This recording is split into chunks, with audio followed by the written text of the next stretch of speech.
There are people in my life that do not believe in a personal God. They still have passion, love, drive, and positivity. They seem to be doing all right. Why is this? Well, because I think that we're much less rational than we let ourselves on to believe.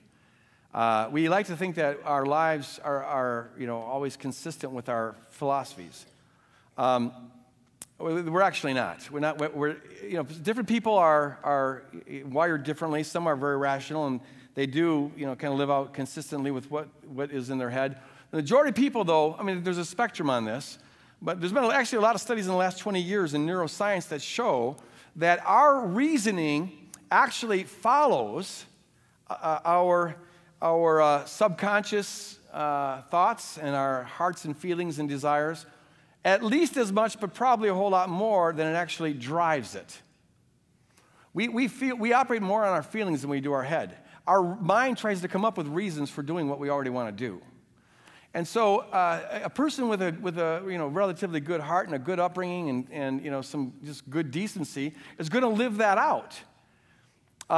What is unfortunate is that they don't have a worldview that really makes sense out of that. It's just the way it is. It is very natural to be decent and want justice and want meaning and want morality and all of that. And so most people are in varying degrees that. That's why, if you ask, is it possible for a total atheist to be a good, moral, decent person? Of course. Some of the most decent, good people in the world have been atheists. It's like it's very possible for a person who professes faith in Jesus Christ to be a monster. There's not a direct correlation between what you believe and how you live. We're a lot more complex than that. And so I think, I wouldn't want to take anything away from this person who doesn't believe in God or anything, and yet is very good and very decent and very moral.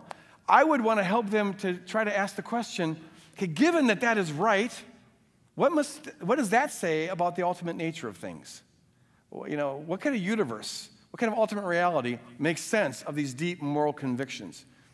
And sometimes what helps a person get there is to help them see that if the ultimate nature of reality is amoral and valueless and irrational and meaningless, that those very true, passionate feelings and convictions about love and morality and reason are really out of place.